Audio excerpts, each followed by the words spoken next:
अस्सलाम वालेकुम dear students, हम प्रीवियस लेक्चर में पढ़ चुके हैं introduction to chemical coordination and classification of hormone. आज हम डिस्कस करेंगे हार्मोन एक्शन, यानी how does the hormone work. Hormone action से मुराद है how does hormone work,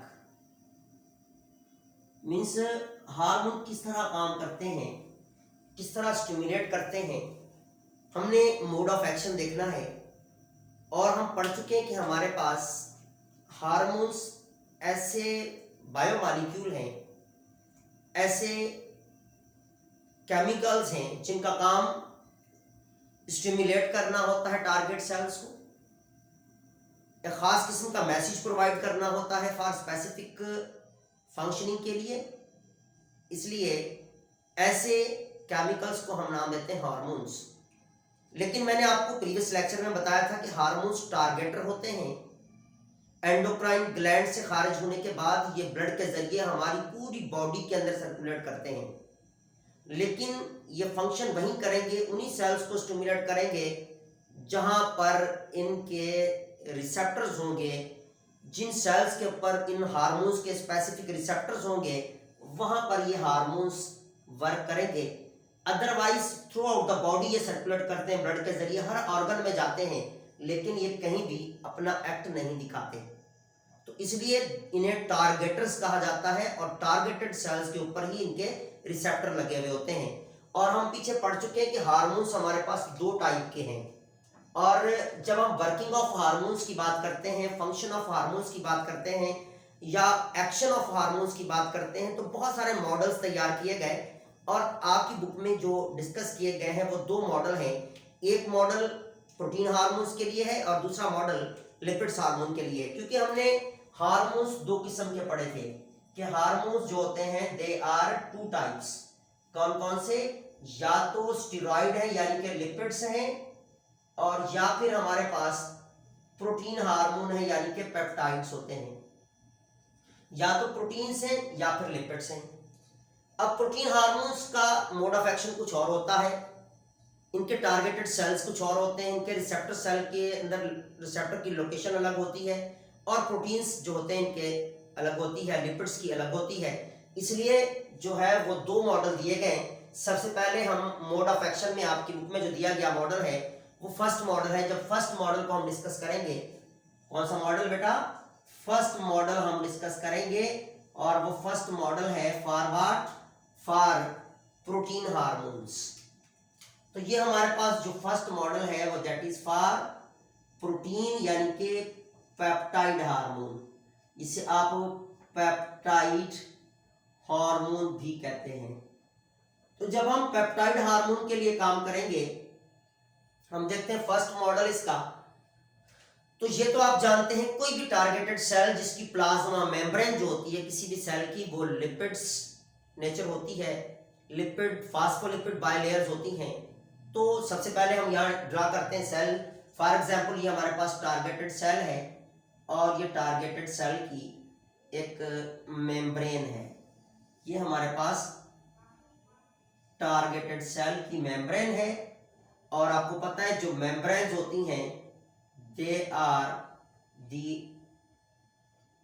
lipid बाइलेयर्स पर मुश्तमिल होती हैं। ये हमारे पास लिपिड मॉलिक्यूल हैं, और आपको पता होना चाहिए लिपिड बाइलेयर होती है और इसके लिपिड्स मॉलिक्यूल्स के फास्फोलिपिड्स के दो एंड होते हैं।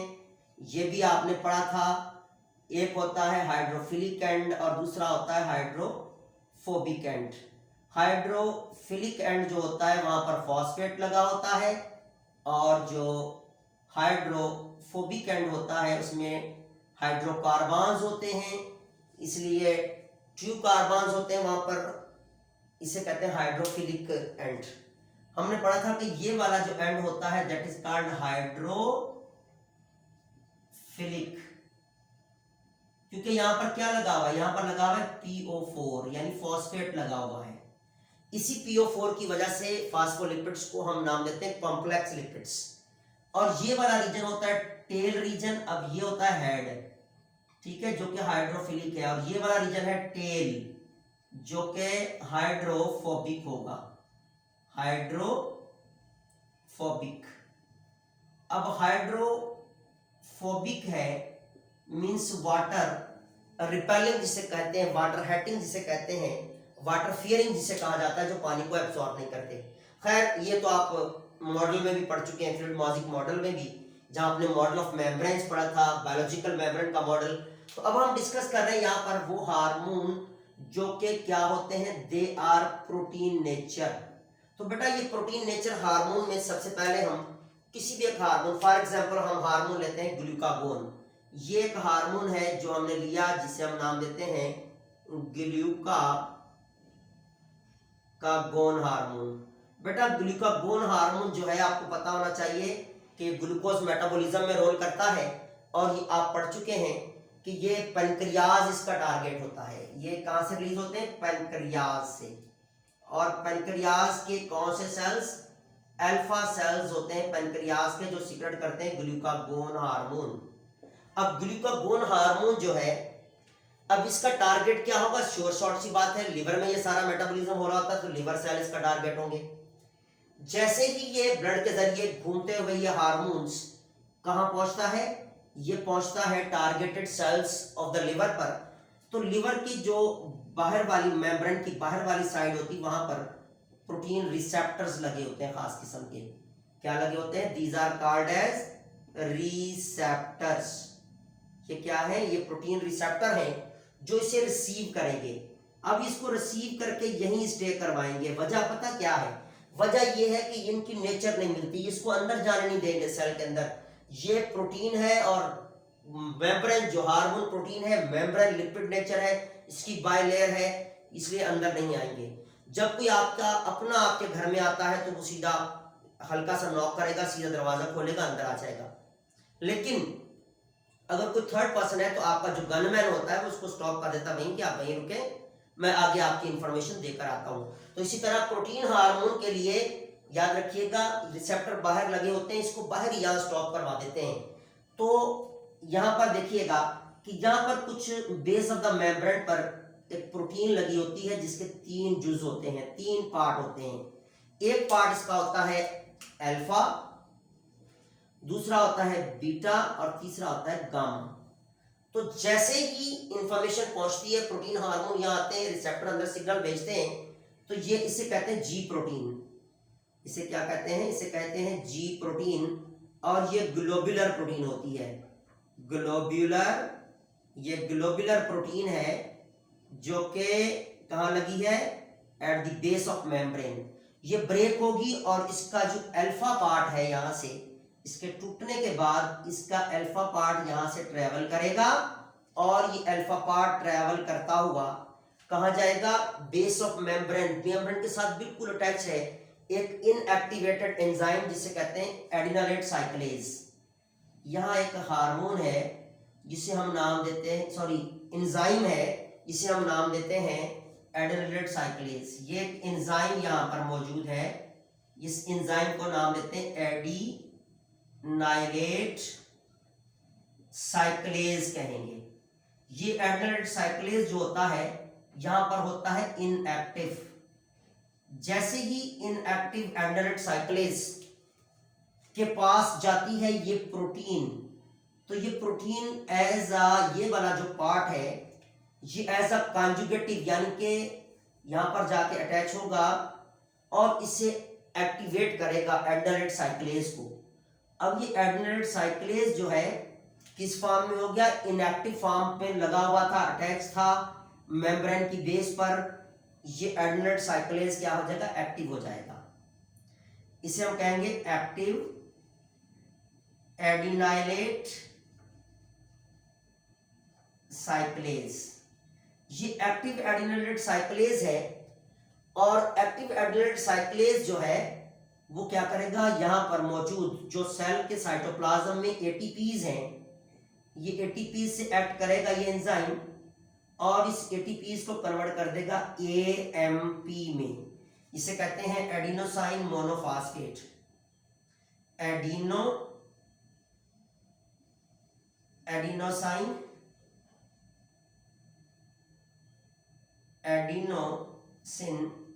मोनोफॉस्फेट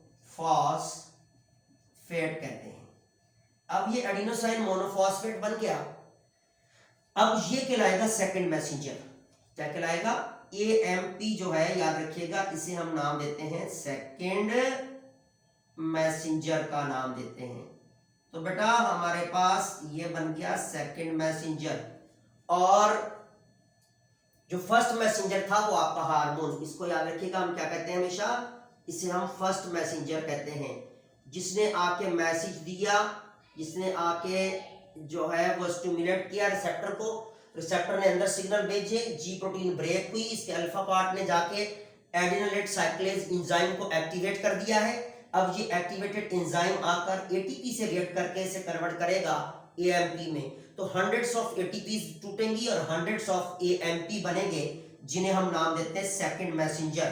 तो ये हमारे पास क्या है? ये सेकंड मैसेंजर है। अब ये काम सारा कहां पर हो रहा है? ये साइटोप्लाज्म में हो रहा है। अब न्यूक्लियस यहां पड़ा हुआ है, ये न्यूक्लियस की मेम्ब्रेन है, जिसे हम कहते हैं न्यूक्लियर मेम्ब्रेन। अब न्यूक्लियस है ये वाला रीजन। अब देखिए न्यूक्लियस जो है वो यहां पर है, दिस इज न्यूक्लियस। तो इस न्यूक्लियस के अंदर ना तो एंजाइम आएगा और ना ही यहाँ पर जो है वो कोई डायरेक्ट एंजाइम भी नहीं आया, और ना ही यहाँ पर फंक्शन हो रहा है। यहाँ पर सिर्फ याद रखिएगा फर्स्ट मॉडल में साइटोप्लाज्म इन्वॉल्व होता है, और आपकी बुक में यहाँ पर AMP तक लाकर इस मॉडल को रोक दिया है। हम इसको आगे डिटेल में देखते हैं। तो बेटा अब AMP क्या करेगा? सेल के साइटोप्लाज्म के अंदर मौजूद एक ऐसा एंजाइम होता है जिसे आप नाम देते हैं अल्फा काइनेज, जो कि इनएक्टिव होता है। अल्फा काइनेज ये क्या है? ये एक इनएक्टिव एंजाइम है। क्या है बेटा? Inactive enzyme. अब ये इनएक्टिव एंजाइम को AMP क्या करेगा? एक्टिवेट कर देगा। जब AMP इसे एक्टिवेट करेगा तो ये वाला जो एंजाइम है इट बिकम एक्टिवेटेड, ये बन जाएगा काइनेज। अल्फा काइनेज से क्या बन गया? ये बन गया काइनेज एंजाइम। अब ये काइनेज एंजाइम क्या करेगा? जो कि एक्टिवेटेड है, it is activated enzyme, activated enzyme है। बेटा ये एक्टिवेटेड एंजाइम अब कहां करेगा? ये एक्टिवेटेड एंजाइम इसी सेल के साइटोप्लाज्म में, क्योंकि सारा काम लीवर के सेल में हो रहा है, यहां पर मौजूद जो ग्लाइकोजन है, अब यहां पर क्या मौजूद थी? यहां पर कॉम्प्लेक्स शुगर मौजूद थी, इसे हम कह रहे थे ग्लाइकोजन। अब इस ग्लाइकोजन को क्या करेगा? लिवर को स्टिमुलेट किया, सेल्स को स्टिमुलेट कर दिया, ये एक्टिवेट किया एंजाइम ने। सिर्फ इसने क्या काम किया? स्टिमुलेशन कर दिया, के अंदर एक्टिवेशन हुई। अब ये एंजाइम जो है जिसका नाम है काइनेज, ये काइनेज एंजाइम क्या करेगा? ग्लाइकोजन को कन्वर्ट कर देगा इनटू ग्लूकोज में। किसमें कन्वर्ट कर देगा? Into hundreds of molecules of the glucose. किसमें कन्वर्ट कर दिया है? ग्लूकोज में कन्वर्ट कर दिया।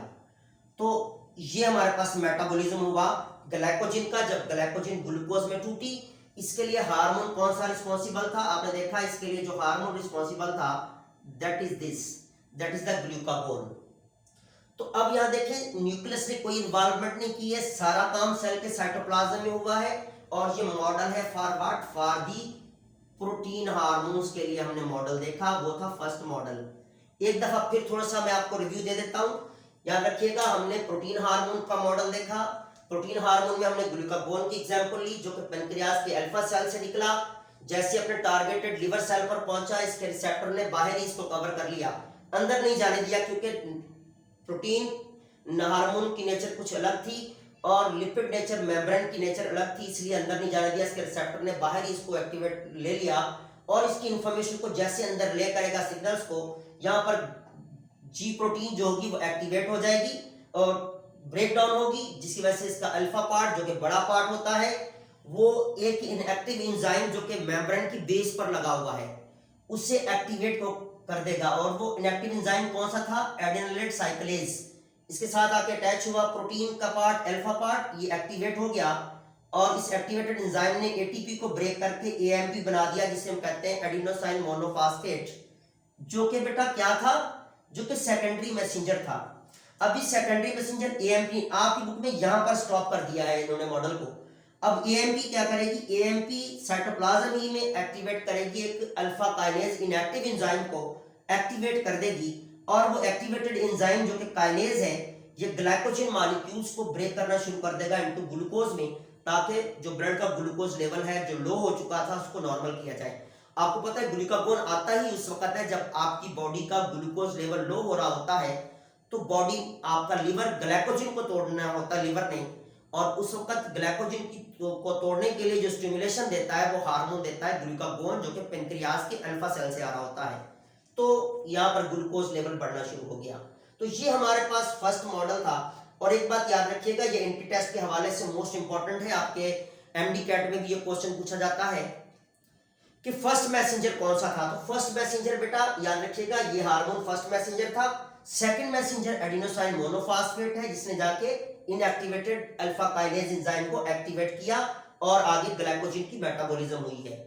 और दूसरी बात आपसे ये भी क्वेश्चन अक्सर बात किया जाता है कि वो कौन सा मॉडल है जिसके अंदर न्यूक्लियस की डायरेक्ट इन्वॉल्वमेंट नहीं होती।